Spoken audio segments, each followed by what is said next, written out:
సన్నిధిలో ఉన్న మీ అందరికీ నా యొక్క వందనాలు చెల్లిస్తున్నా. మీరు దేవుని సన్నిధిలో గడిపే ప్రతి క్షణము మీకు ఆశీర్వాదకరంగా ఉండాలని దైవ సేవకునిగా నా యొక్క ప్రార్థన. ఉదయకాల సమయంలో మనము పరిశుద్ధమైన గ్రంథము నుంచి యెహోషువ గ్రంథము 1వ అధ్యాయము 6 నుంచి 9 వచనాలు. యెహోషువ 1వ అధ్యాయము 6 నుండి 9 వచనాలు. నిన్ను విడువను, నిన్ను ఎడబాయను, నిబ్బరము కలిగి ధైర్యముగా నుండుము. ప్రార్థన చేసుకున్నా. పరిశుద్ధుడా, మీకు వందనాలు చెల్లించుకుంటున్నా. ఇంతవరకు జరిగిన ఆరాధనలో మీరు తోడుగుండి నడిపించారు. మీ వాక్యంలోకి మేము అడుగు పెడుతున్నాం ప్రభువా. మీ మాటలు మాకు బోధించమని క్రీస్తునామని వేడుకొంటున్నాం తండ్రి, ఆమేన్. యెహోషువ గ్రంథము 1వ అధ్యాయము 6 నుండి 9 వచనాల వరకు మనం చదువుదాం. ఈరోజు మన యొక్క అంశం పేరు ఏమిటి అంటే, fear not because God is with us. Fear not because God is with us. భయపడొద్దు, ఎందుకు అంటే దేవుడు మనతోనున్నాడు. ఎందుకు భయపడొద్దు అంటున్నారు పాస్టర్ గారు అంటే, దేవుడు మనతోనే ఉన్నాడు. ఎందుకు ఆ వ్యక్తి ఎవరికి భయపడటం లేదు అంటే, ఆయనలో ఉన్న భయాన్ని తీసివేసి ధైర్యం ఇచ్చే వ్యక్తి ఎవరో ఉన్నారు, లేదా విషయం ఏదో ఉంది. క్రైస్తవునికి, దేవుని నమ్మిన బిడ్డకు ఎవరు భయపడొద్దు అంటున్నారు. ఒక మనిషి భయపడొద్దు అంటే భయపడాలి, జాగ్రత్త చెప్తున్నాను. కానీ దేవుడు భయపడొద్దు అంటే భయపడకూడదు. Let me repeat. ఒక వ్యక్తి, ఒక మనిషి భయపడొద్దు అంటే మనం ఏం చేయాలట? భయపడాలి. ఎందుకు అంటే మనిషి మాటలో నమ్మకము లేదు. 118వ కీర్తన కదండి, 8-9 వచనాలు ఏముందట? మనుషుల్ని నమ్మొద్దు, రాజుల్ని నమ్మొద్దు. వీళ్ళిద్దరిని నమ్మకపోతే ఎవరినో ఒకరిని నమ్మాలి కదా. యెహోవాను నమ్ము. ఈ ఇద్దరిని నమ్మొద్దు, మనిషిని రాజుల్ని ఇట్లా నమ్మొద్దు. అక్కడ రెండో ఉంది. కానీ అసలు ఈ లోకంలో ఈ మాటల్ని అసలు ఏంటట? మరి ఎవరిని నమ్మాలి అంటే దేవుని మాటలు. God said, fear not because I am with you. దేవుడు చెప్పాడట, భయపడద్దు మీరు. మానవుడు ప్రతిదానికి భయపడుతూనే ఉంటాడు, అది చిన్నదైనా పెద్దదైనా కదండి. కొన్ని చిన్నవే భయపడతాయి, కొన్ని పెద్దవి భయపడతాయి. ఎక్కడో నూటుకు కోటుకు ఏదొచ్చినా గాని భయపడిన వాళ్ళు ఎవరో. ఇప్పుడు మన అంశం ఏంటంటే, fear not because God is with us. ఈ అంశ ప్రకారంగా ఎవరు భయపడకుండా ఉండగలరు అన్నది ప్రశ్న. పాస్టర్ గారు భయపడొద్దు అన్నారు, కానీ అలా ఉండటం కష్టమే కదండి అంటే, అది క్రైస్తవునికి అసాధ్యమేమి. క్రైస్తవునికి అసాధ్యము కాదు అంటే క్రైస్తవునిలోనున్న క్రీస్తుకు అని అర్థం. You are a Christian because Christ is in you. మనిషికి క్రీస్తు తోడవటం వలన మనిషి పేరు ఏమైపోయిందటండి? క్రైస్తవుడు అయిపోయాడు. అంటే క్రీస్తును కలిగి ఉన్నవాడు. జాగ్రత్తగా చదువుదాం. ఇప్పుడు చూడండి, 6వ వచనం చదవండి. నిన్ను విడువను, నిన్ను ఎడబాయను, నిబ్బరము కలిగి ఓకే ధైర్యముగా నుండు. ఎప్పుడు లేదా ఏ వ్యక్తి ధైర్యముగా ఉండవలడు? 3 విషయాలు మనం ఈ ఉదయకాల సమయంలో చూద్దాం. ఓకే, మొదటిది అపొస్తలుల కార్యం 10వ అధ్యాయం 1-2 వచనాలు చదువుకుందాం. చాలా మంది ఉన్నారు, ఈ వ్యక్తే కాదు కానీ ఉదాహరణకి నేను ఈయన చూపిస్తున్నా. అపొస్తలుల కార్యం 10వ అధ్యాయం 1-2. The book of Acts chapter 10 verses 1 and 2. Italy పటాలమనబడిన పటాలములో శతాధిపతి అయిన కొర్నేలి అను భక్తిపరుడొకడు కైసరియాలో ఉండెను. అతడు తన ఇంటి వారందరితో కలిసి దేవుని యందు భయభక్తులు గలవాడండి, ప్రజలకు బహుధర్మము చేస్తూ జాగ్రత్తగా నుండి మాట ఎల్లప్పుడూ దేవునికి ప్రార్థన చేయువాడు. You must be a prayerful person. First point ఏంటంటే you must be a prayerful person. నీవు ఒక చక్కటి ప్రార్థనా పరుడు అయి ఉండాలి. నీవు భయపడకుండా ఉండాలి అంటే, దేవుడు నీకు సహాయం చేయాలి అంటే నీవెవరివై ఉండాలంటే నీవు ప్రార్థనా పరుడవై ఉండాలి. ఎందుకు ప్రార్థనా పరుడు అంటే, ప్రార్థన ఒక బలమైన ఆయుధము. There is power in prayer. ప్రార్థనలో శక్తి ఉంది. ఎంత శక్తి అంటే, once judge Muller said like this, give me 2 prayerful persons, I shall make this world upside down. నేను ప్రార్థనా పరుడిని, స్కాట్లాండ్ దేశపు భక్తుడు ఆయన. నేను ప్రార్థనా పరుడిని, నాకు ఇంకొక 2 ప్రార్థనా పరులు ఇవ్వండి. మేము 3 ప్రార్థన చేసి ఈ లోకాన్ని ఎలా చేస్తామటండి, తలక్రిందులు చేస్తాం. మీకు తెలుసా, బైబిల్ గ్రంథంలో ఉంది, ఇదిగో లోకాన్ని తలక్రిందులు చేసేవారు ఎక్కడికి కూడా వచ్చి ఉన్నారు. వాడు కత్తులు పట్టుకొని వచ్చారా? ఏం పట్టుకొని వచ్చారు? ప్రార్థన పట్టుకొని వచ్చారు. అంటే ప్రార్థనలో ఎంత శక్తి ఉందో మనకు అర్థమవుతాం లేదు.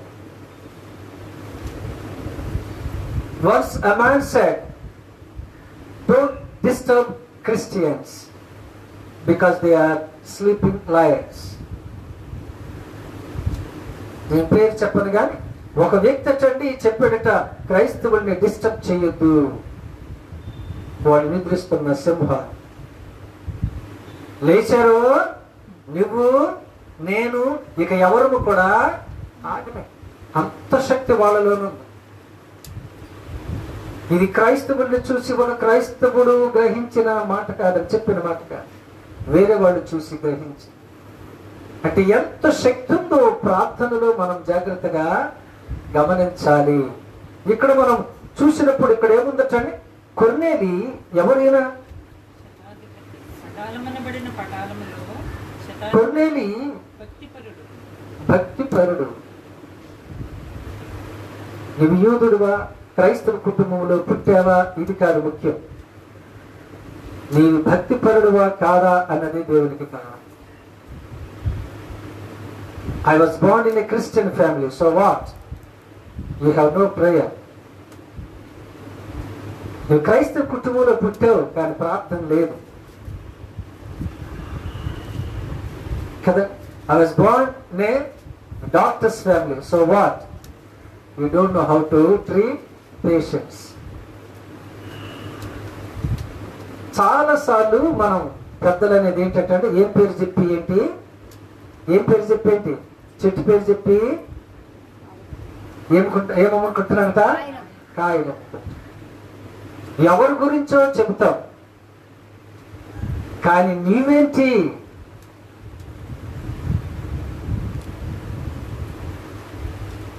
కదా.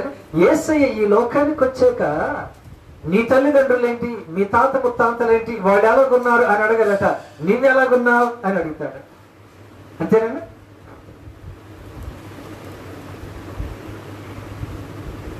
మనం చాలాసార్లు మా వాళ్ళు ఇలాగండి, ఇంతకుముందు మా వాళ్ళు ఇలాగండి అంటూ ఉంటాం. క్రైస్తవ కుటుంబంలో అది లేదా, నో రికమెండేషన్స్. అర్థమవుతుందా? నీవు భయపడకుండా ఉండాలి అంటే ఒకే ఒక్కటి, ఏమిటి అంటే నీవు గొప్ప ప్రార్థనా పరుడువై ఉండాలి. కానా స్త్రీని యేసు ప్రభు దగ్గరికి వచ్చాక యేసయ్య ఏమన్నాడో తెలుసా? యేసయ్య వెళ్ళిపోమని చెబుతున్నా గానీ ఆ స్త్రీ అందట వెళ్ళలే. ఒక చక్కటి మాట అన్నాడట, looking at that woman, God said, or Jesus said, I have never seen such a great faith even in Jews or even in Israelites. ఈమె ఇలాంటి గొప్ప విశ్వాసము నేను ఇశ్రాయేలులో కూడా యూదుల్లో కూడా చూడలేను. కొన్నేళ్ళు ఎవరండి? యూదుడా? ఎవరు కదండి? శతాధిపతి, బిజీ పర్సన్, అంటే 100 మందికి అధికారి. కానీ ఎల్లప్పుడూ చక్కటి మాట ఉంది 2వ వచనములో, ఆయన నిత్యము ప్రార్థన కదా. ఎల్లప్పుడు ఆయన నిత్యము ప్రార్థన 2వ మాట చివరిలో ఉంది కదా. ఎంత చక్కటి వ్యక్తి చూడండి. ఆయనను చూసి మనం నేర్చుకోవాలి. కింగ్ డేవిడ్ ఏమిటట? రోజుకు ఎన్నిసార్లట? 7 సార్లు. ఆయన రోజు కాదు, ఈయన బట్టి శతాధిపతి, ఆయన రోజులకే. కానీ ఆయన రోజుకి 7 సార్లు ప్రార్థన. ఎందుకు ప్రార్థనకి మనము విలువ ఇవ్వాలి అంటే ప్రార్థనలు అంత శక్తి. ఎంతమంది నీకు వ్యతిరేకంగా ఉన్నారు, ఎంతమందికి నీకు శత్రువులు ఉన్నారు అన్నది ప్రశ్న కాదు. అసలు నీలో ఉన్నవాడు ఎలాంటి వాడు అన్నదే ప్రశ్న. నీవు ప్రార్థనా పరుడు అయితే నీలో ఎవరుంటారట? యోహాను రాసిన మొదటి పత్రిక 4:4 చెప్పారు, the person in you is greater than the person in the world. నీలోనున్నవాడు లోకములో ఉన్నవాడి కంటే గొప్పవాడు. ఆయన మనలో ఉండాలి అంటే మనం ఏం చేయాలండి? ఉదయం లేచి చక్కగా ఊసులాడుకుంటూ, మధ్యాహ్నం భోజనం చేసాక మళ్ళీ ఊసులాడుకుంటూ, అంతేనా?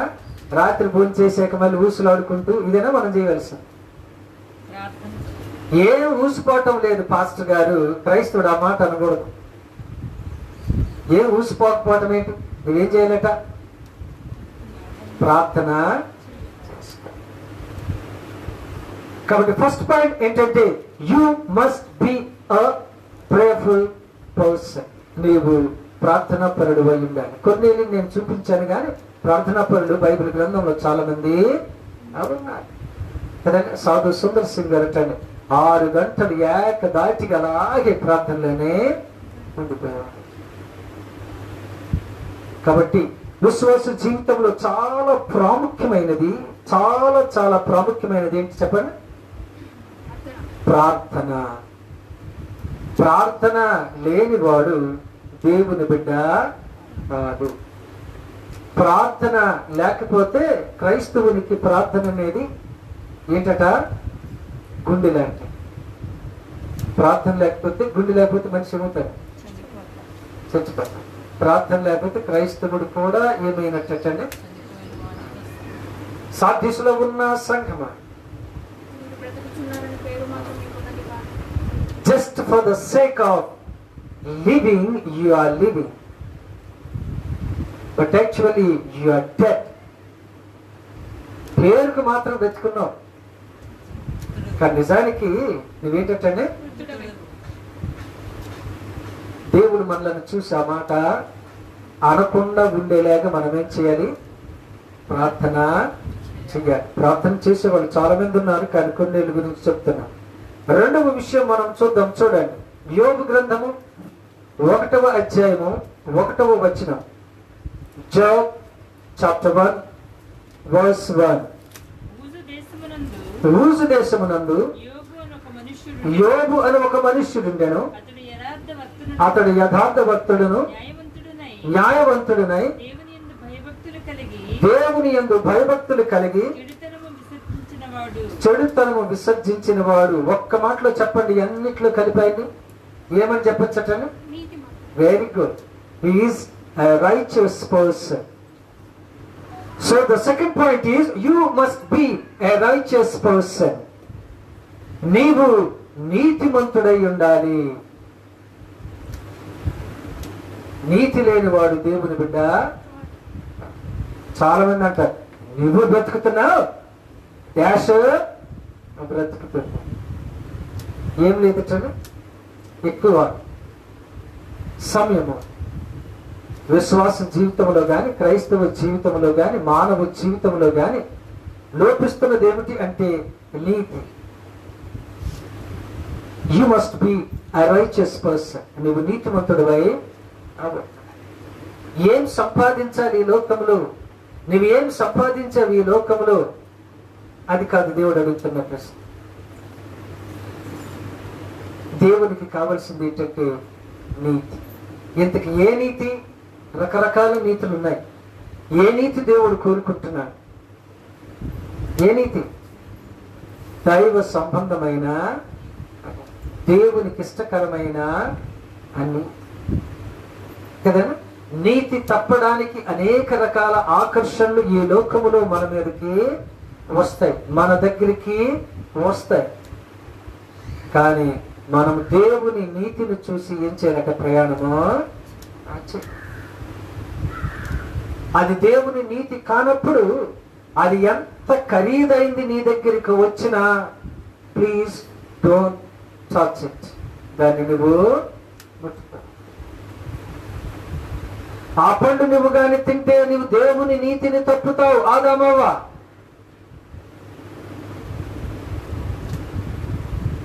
ఆ వస్త్రాలు అక్కడున్నది ఏది నీవు తీసుకున్నా గానీ నీవు దేవుని నీతిని తప్పుతావు.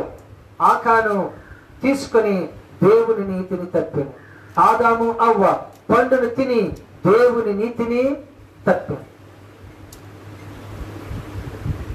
గేహజీ బంగారాన్ని, వెండిని, వస్త్రాల్ని నాయమాను దగ్గర తీసుకుని దేవుని నీతిని తప్పాను. తర్వాత వాడికి ఏమైందో మనకి తెలుసు. దేవుని నీతిని నీవు తప్పటము లేదు అని సాతానుడట చాలా ఆకర్షణీయమైనవి, ఖరీదైనవి నీ ముందు ఉంచుతాడు. జాగ్రత్త. అవి చూస్తూ ఉన్నావు, ఏమవుతావటండి? ఏమవుతావట? You will be hypnotized. ఏం చేస్తాడట సాతానుడు? చాలా తెలివిగా హెబ్రీ 12:1 Hebrew chapter 12 verse 1 హెబ్రీలకు రాసిన పత్రిక 12వ అధ్యాయం 1వ వచనం. ఇంత గొప్ప సాక్షి సమూహము మేఘము వలె మనలను ఆవరించి ఉన్నందున మనము కూడా ప్రతి భారమును సులువుగా చిక్కులు పెట్టు పాపము. చాలు. ఎలాగ పెట్టును? సులువుగా. చిక్కులు పెట్టడం కాదు, సులువుగా చిక్కులు పెట్టును. నేను డిగ్రీ చదివాను, సో వాట్. నేను పీజీ చేశాను, సో వాట్. నేను ఇంకేదో చేశాను, నేను పిహెచ్డి చేశాను, so what. Double PhD, so what. సులువుగా చిక్కులు పెట్టును కదండి. సాతానుడు ఎలా పెట్టినట? నువ్వెన్ని డిగ్రీలు చేసినా, ఎన్ని పట్టాలు పొందినా, ఎంత తెలివైన వాడివైనా, మహాజ్ఞాని అని అనిపించుకున్న సొలొమోనునే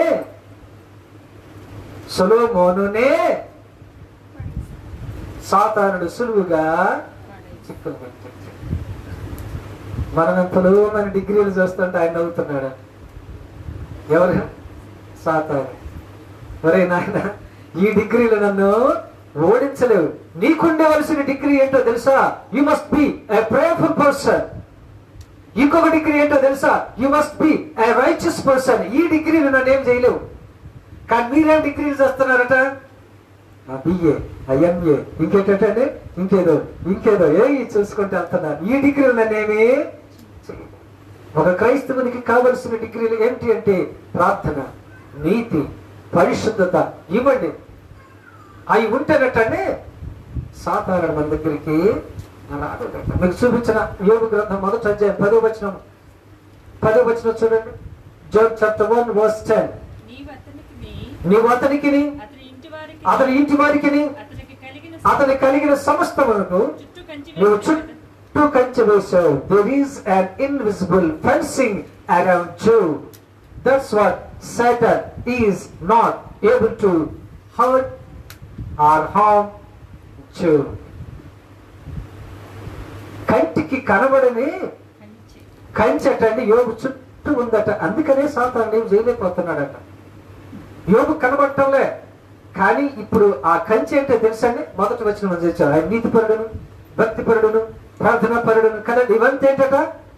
ఇవంతేంటండి బలమైన ఇటుకలు కాదు, బలమైన బండలతో కట్టిన కంచె. అంతేనండి. అంతేగాని ఈ ఇటుక గట్టుకుంటుంది, ఆ ఊళ్ళో ఇటుక గట్టుకుంటుంది, ఆ ఇటుకలు కాదట.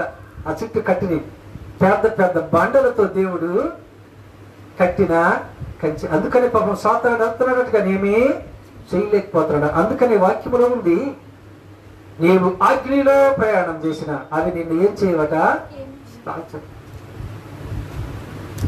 Shadrach Meshach and Abednego where are you? You are in the fire. మీరు ఎక్కడున్నారు అంటే మీరు అగ్నిలో ఉన్నారు. కానీ అగ్ని ఏం చేస్తుంది? ప్రశాంతంగా యేసులో ఉన్నట్టు చక్కగా తిరుగుతున్నారట. నేను చెప్పే మాట కాదండి, నెబుకద్నెజరు చెప్పే మాటే. వీళ్ళంటే చక్కగా తిరుగుతున్నారు అంటున్నాడు. కానీ ఇంకొక వ్యక్తి ముగ్గురు పడేస్తే ఎంత వచ్చండి? మనం చాలాసార్లు అదే అనుకుంటాం. ఏదైనా సమస్య వచ్చాక నేను ఒక్కడనే ఉన్నాం అనుకుంటాం. షడ్రక్ మెషక్ అబేద్నెగో వాళ్ళు ముగ్గురే ఉన్నారా? అదే 4వ వ్యక్తి క్లియర్గా కనబడుతున్నాడు. ఎవరికి? నెబుకద్నెజర్. ఇదేంటి నలుగురు తిరుగుతున్నారు, అగ్ని ఏం చేయలేకపోతుందంటే ఏం చేస్తుంది? వాక్యములో చక్కగా మీరు నీళ్లలో నడిచిన, అగ్నిలో ప్రయాణం చేసిన కదండి, తేళ్లు పట్టుకున్నా, పాములు పట్టుకున్నా, నథింగ్ కెన్ హార్మ్ యూ. ఏది మిమ్మల్ని ఏమీ ఎందుకో తెలుసా? మీ ఒకసారి ఓడ విరిగిపోయింది. పౌలు ఆ ఓడలోనున్నాడు. మెలితే అనే ఒక ద్వీపానికి ఆ ఓడ ముక్కలంతా వెళ్ళిపోయినాయి. అక్కడున్న ఆటవికులు బాగా చలిగా ఉంది. పౌలు కట్టెలు తీసుకొచ్చి మంటనే పెట్టాడు. కానీ ఆ పుల్లల్లో ఉన్న ఒక పాము ఏం చేసిందట? పౌలుని కలిసి. ఆ మెలితే ద్వీపంలో ఉన్న ఆచారం ఏంటంటే, పాపం చేసిన వాళ్ళని పాము ఏం చేస్తుంది? కలుస్తుంది. ఇప్పుడు పౌలు ఎక్కడి నుంచో దొంగతనం చేసి తప్పించి వచ్చుంటాడు. అందుకే పాము ఈయన ఏం చేసిందట? కలిసింది. 5 నిమిషాల్లో చచ్చిపోతాడు అని ఆయన్ని అలాగే చూస్తూ ఉన్నారట. 5 నిమిషాలు అయింది, 10 నిమిషాలు అయింది కదండి, అర్ధగంట అయింది, గంట అయింది. ఆయన మంచి హుషారుగిరితో మాట్లాడుతూ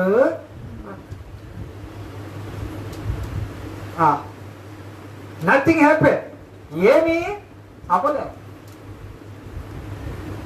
పాము కరిసిన చావని వాడు దేవత అయి ఉంటాడు అని మెలితి ద్వీపంలో ఇంకొక ఆచారం. దేవదూత అయి ఉంటాడు అని. అంతే. పౌలుని పట్టుకొని నీవు దేవదూత అయి ఉంటావని దే స్టార్టెడ్ వర్షిపింగ్. ఆయనను ఆరాధించడమో మొదలు. అప్పుడు పౌలు అన్నాడు, నేను దేవుణ్ణి కాదు, నేను కూడా మీలాంటి సామాన్యమైన వ్యక్తిని. అసలు దేవుడు ఎవరు అంటూ చెప్పడము మొదలు పెట్టాను. అదే మనలాంటి అయితే అంటే ఆయన పడతాడు, పడు కాళ్ళ దగ్గర పడు, కాళ్ళ మీద పడు కదా అంటాం. ఇప్పుడు అలాంటి బోధలు ఎక్కువ అయిపోయి. జాగ్రత్త, నీవు నీతిమంతుడువు అంటే దేవుని నీతే నీలో ఉండాలి, కానీ మానవ సంబంధమైన నీతి దేవునికి అవద్దు. నీవెంత గొప్పోడైతే నాకెందుకని దేవుని నీతి లేనప్పుడు you are nothing. That's all. వాక్యంలో ఉన్న మాట ఏంటో తెలుసండి, అక్కడ ఏముందట, ఒకడు లోకమంతా సంపాదించి దేవుని నీతిని సంపాదించలేదు, దేవుని రక్షణ సంపాదించలేదు. అందుకని looking at that person God said, you pool, tonight I am going to ask your life. మూర్ఖుడా, ఈ రాత్రే నేను నీ ప్రాణాన్ని అడుగుతున్నా. ఆయన అంటున్నాడట, నా ప్రాణమా తిను, తాగు, ఇంకా సుఖించు. కానీ ఇంకొక స్వరం వినబడింది, ఈ రాత్రి నీ ప్రాణాన్ని నేను అడుగుతాను. నీవు సంపాదించింది ఎవరికయ్యా? లోకములోని చాలా మందికి ఉండే దరిద్రపు ఆలోచన ఏంటో తెలుసా? బాగా డబ్బుంటే గౌరవం వస్తుంది, బాగా చదువుకుంటే గౌరవం వస్తుంది, అంతేనా? బాగా మోసం చేస్తే వస్తుందా? నీతి వేరు, ధనము. దేవుడు అది కోరుతాడు. మీకు విషయం చెప్పను, యోబు సమస్తము పోయాక కూడా దేవుడు ఆయనని గౌరవించాడు. మరి డబ్బులు లేనప్పుడు కూడా దేవుడు గౌరవిస్తాడా? గౌరవిస్తాడా? యోబు గ్రంథంలో ఉంది కదండి, యోబు సమస్తాన్ని పోగొట్టుకున్నాడు, కానీ అయినా గాడ్ రెస్పెక్టెడ్ హిమ్. దేవుడు ఆయన గౌరవించాడు. అదే డబ్బు లేకపోతే గౌరవిస్తారా? ఎందుకో ఈ తప్పుడు ఆలోచన అండి లోకముల లాగా ప్రభులతో కాదు. దేవుడు చూడడు. 12 మంది శిష్యులు కట్టండి, ఎక్కడ పడితే అక్కడ బంగారమేనట. అందుకని దేవుడు వాళ్ళని ప్రేమించాడు, అంతేనా? మరి ఏముంది ఆ దగ్గర? ప్రార్థన. ఇప్పుడు మనం చూస్తున్నది ఏముందట? వాళ్ళని ప్రార్థన. రెండవది నీతి. నీతి లేని బ్రతికట్టండి, బ్రతికిన ఒకటే, అంతే, అదైనా ఒకటే. ఎందుకు పురోగమని సంపాదించారు? నీ ముందు వాళ్ళు చెప్పరు, నా ముందు చెప్పమను, చెప్తారు సంగతి అంటే నీ ముందు చెప్తారేంటి? నువ్వు ఎలాంటి వాడివో ఎలాంటి దానివో వెనకాల చెప్తారు వాడు. దేవునికి కావలసిన లక్షణాలు లేకుండా నీవు ఎంత సంపాదించినా, ఎంత ధనవంతుడివైనా కదండి, ఈ లోకంలో నువ్వు ఏ హోదాలో ఉన్నా దేవుని దృష్టిలో ఉన్నటువంటి జీరో, అంతేనా? ఏంటట? కాబట్టి నీవు భయపడకుండా ఉండాలి అంటే సెకండ్ లక్షణం, రెండవ లక్షణం నీకు ఉండవలసింది ఏంటంటే, you must B a righteous person. నీవు తప్పకుండా ఏమై ఉండాలట?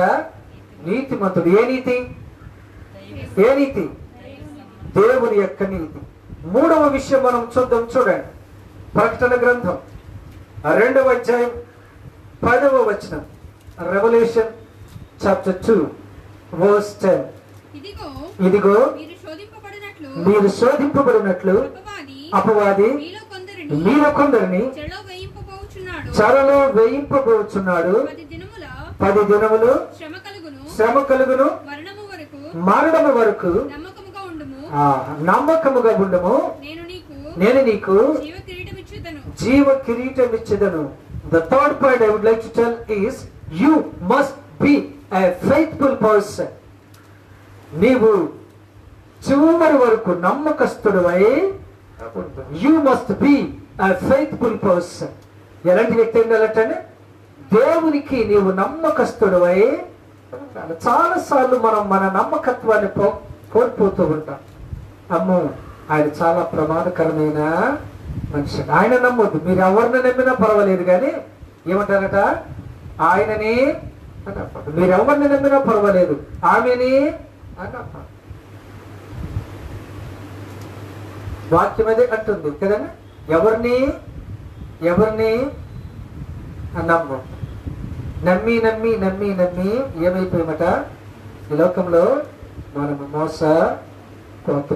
మోసపోయాం.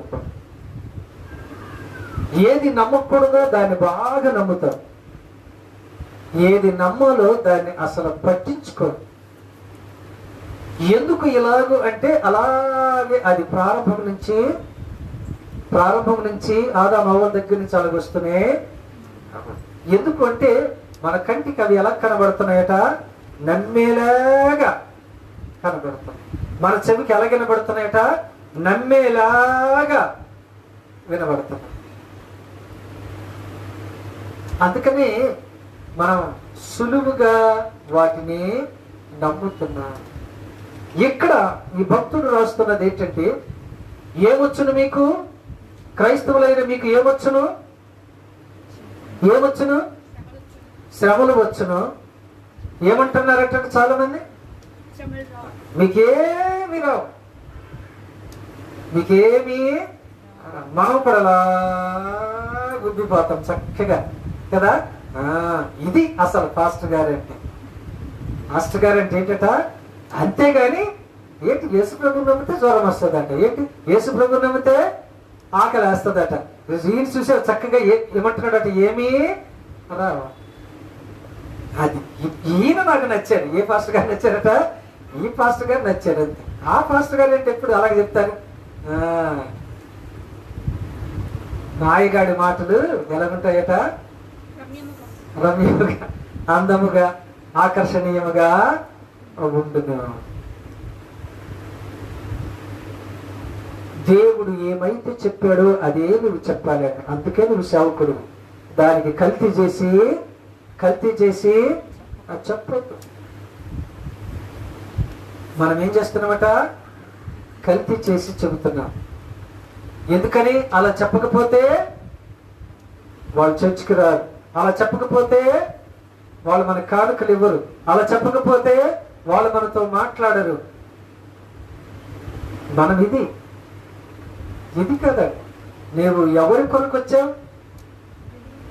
దేవుని పరిచయం చేయడానికే వచ్చావు. దేవుని పరిచర్య చేసేటప్పుడు మీరు ఉద్యోగం చేస్తున్నారు. 30 రోజులు మీరు కష్టపడితే 1వ తారీఖున ఏమొస్తుంది వచ్చాడు మీకు, అంటే జీతం వస్తుంది అని మనుషులు మీరు నమ్మి వెళ్తున్నారు. అంతే కదా అధికారులు నమ్మి. ఈ లోకములో మానవ అధికారులను నమ్మి మీరు 30 రోజులు కష్టపడుతున్నారు, రాత్రి పగలు లేదా పగలంతా.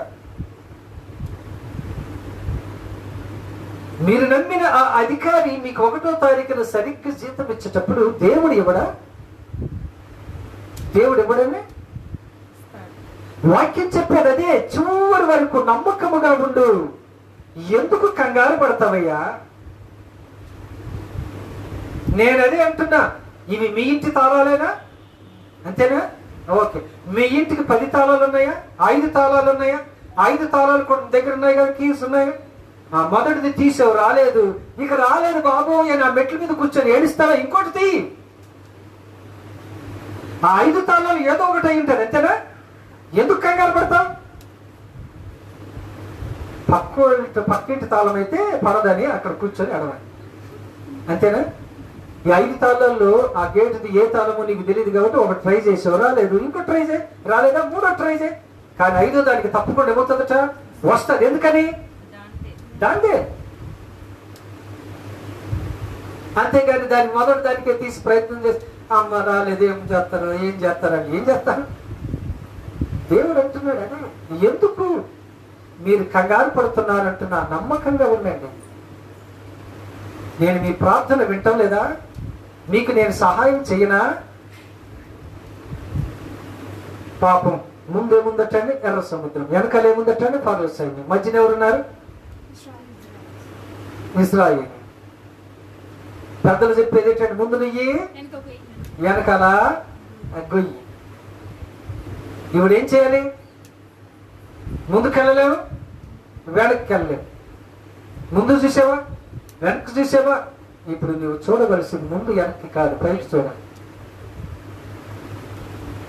నేను అదే అంటున్నా, అన్ని చూస్తాం, అసలైన దాన్ని మర్చిపోవాలి. That's what God said. Look at me. నన్ను చూడు, కంగారు పడద్దు. సరైన సమయంలో నేను మీకు తప్పకుండా సహాయము చేస్తాను. When God is with us, why fear? దేవుడు మనతో ఉన్నప్పుడు ఎందుకు భయం? శిష్యులు బోట్లోనున్నారు. ఆ బోట్లోనే ఎవరున్నారు? యేసయ్య ఉన్నారు కదండి. ఆ బోట్లోనే ఎవరున్నారట? యేసయ్య. ఎందుకు భయపడతారు? దేని చూడడం మొదలు పెట్టారు మీరు? గాలిని చూశారు, నీటిని చూశారు కదండి, బోటుని చూశారు. బోట్ ఈజ్ ఊగింగ్, అంతేనా? యు ఆర్ ఆల్సో ఊగింగ్, యువర్ ఫెయిత్ ఈజ్ ఆల్సో ఊగింగ్. కానీ యేసయ్య ప్రశాంతంగా అక్కడ పడుకున్నాడు. ఎందుకు భయం? కానీ వాళ్ళు చక్కటి పని చేశారు. ఎక్కడికి వెళ్ళారటండి? ప్రభు దగ్గరికి. మనం చేయవలసింది అదే, ప్రభు దగ్గరికి వెళ్తాం. సూపర్ దాకా నమ్మకంగా ఉన్నాం, భయపడదు, కంగారు పడదు. భయములోనండి చాలా విషయాలు మర్చిపోతాం, కంగారులో చాలా విషయాలు మర్చిపోతాం. అర్థమవుతుందా? కొన్నిసార్లు అంతే, నిజంగా జరిగిన సంఘటన. పోలవరం నుంచి మా కిటికెళ్ళపాటికి 3 కిలోమీటర్లు ఎంత దూరం ఉంటుంది. ప్రతిరోజు తెల్లారుజాము 4 గంటలకి అక్కడి నుంచి, ఆ ఊరు నుంచి మా ఊరికి ఒక రైతు సైకిల్ మీద వచ్చేవాడు. అక్కడ ఒక దేవత ఉంది, బాపనమ్మ తల్లి అని. ప్రతిరోజు వచ్చి ఆయన దానికి నమస్కారం పెట్టి ఈయన సైకిల్ ఎక్కి వచ్చేవాడు. ఒకరోజు ఆయన ఆ గుడి దగ్గరికి వచ్చి ఇలా నమస్కారం పెట్టి ఇలా చూశాడు, అంతే. ఆ పైన చెట్టుకి వేలాడుతూ ఒక వ్యక్తి ఆత్మహత్య చేసుకున్నాడు. ఆ కంగారులో ఆయన వచ్చి ఇక సైకిల్ ఎక్కకుండా తోసుకుంటూనే పరిగెట్టి వచ్చాడు 2 కిలోమీటర్లు. ఏంటి సైకిల్ ఎక్కడం కూడా మర్చిపోయి కంగారు అంటాడు.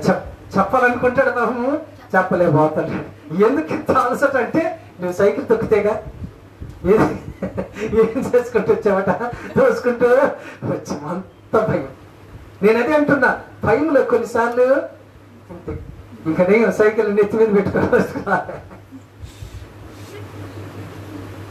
ఏసై చెప్తున్నది అది, అభిమిస్తున్నాడు ఏసయ్య, మీరు భయపడద్దు. చివరి దాకా, చక్కటి మాట కదండి 10వ వచనములు, చివరి దాకా మీరు నాకు నమ్మకంగా ఉండండి, నేను మిమ్మల్ని బట్టి చేతులతో విడిచిపెట్టేదను అని ఉంది కదండి. 10వ వచనంలో ఏమనుందట?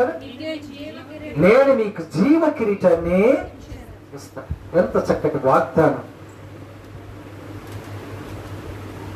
కాబట్టి మనము క్రైస్తవులమైన మనము ఏదో జరిగిందని భయపడి మధ్యలోనే మనం మన విశ్వాస జీవితాన్ని కోల్పోతున్నాం. ఎప్పటిదాకా నమ్మకం ఉండాలంటే ప్రభుకి. ఒక వచనం చదువుదామా? మత్తయి సువార్త 24వ అధ్యాయం 13వ వచనం చదువు. Matthew chapter 24 verse 13. అంతము వరకు సహించిన వాడెవడు ఎప్పటి వరకు? చివరి వరకు మనం సహించాలి. చివరి వరకు మనం నమ్మకంగా ఉండాలి. మరి ఈ 3 చేస్తే దేవుడు మనకేమి చేయను? నేను ముగిస్తున్నాను, చూద్దాం. యెహోషువ గ్రంథం 1వ అధ్యాయం 5వ వచనం. I'm going to conclude my message. Okay, Jashuva chapter 1 verse 5. నీవు ఎంతకాలము? నీవు బ్రతుకు దినములన్నిటిను ఏ మనుష్యుడును నీ ఎదుట నిలవలేడు. ఎంతకాలం ఉందో నేను నీకు తోడుగా? అప్పుడెప్పుడా? మత్తయి సువార్త 1వ వచనములో కూడా ఇదిగో సదాకాలం నేను నీకు తోడుగా. మత్తయి సువార్త 1వ వచనం కదండి. ఎంతటండి? ఎంతకాలము? యుగ సమాప్తి వరకు. నీవు బ్రతుకు దినాలంతా కూడా నేను నీకు తోడుగా. ఎంత చక్కటి ప్రామిస్. ఇది దేవుని యొక్క వాగ్దానం, అంతేనా? కానీ దేవుడు మనకు బ్రతుకు దినాలంతా తోడుగా ఉండి, సదాకాలం మనకు తోడుగా ఉండి సహాయం చేయాలంటే మనకుండవలసిన లక్షణాలు ఏంటంటే 3 points. Number 1, you must be a prayerful person. And number 2, you must be a righteous person. And number 3, you must be a faithful person. నీవు నమ్మకస్తుడు, అన్నిట్లో నమ్మకస్తుడివై ఉండాలి. దయచేసి నమ్మకాన్ని కోల్పోవద్దు. నమ్మకాన్ని కోల్పోతే దేవుడు నమ్మడు. దేవుడు నమ్మకపోతే దేవుని దగ్గర నుంచి మనకేమీ ఆయన ఇవ్వలేడని కాదు, కానీ ఇవ్వడానికి ఇష్టపడాడు. ఇవి కాల సమయంలో ప్రభు మనతో మాట్లాడిన దాని ప్రకారంగా మనము ప్రార్థనా పరులమై కదా, నీతిమంతులమై చివరి వరకు దేవునికి అన్ని విషయాల్లో నమ్మకంగా ఉండి దేవుడిచ్చే ప్రతి ఆశీర్వాదము పొందటానికి పరిశుద్ధాత్మ దేవుడు మనకు సహాయం చేయునుగాక. ఆమేన్. God bless you all. ప్రార్థన చేద్దాం. పరిశుద్ధుడా మీకు వందనాలు. వాక్యమైన బిడ్డలందరినీ ఆశీర్వదించండి, వారి యొక్క ప్రతి లోటు తీర్చమని క్రీస్తు నామమున వేడుకొంచున్నాను తండ్రి. ఆమేన్.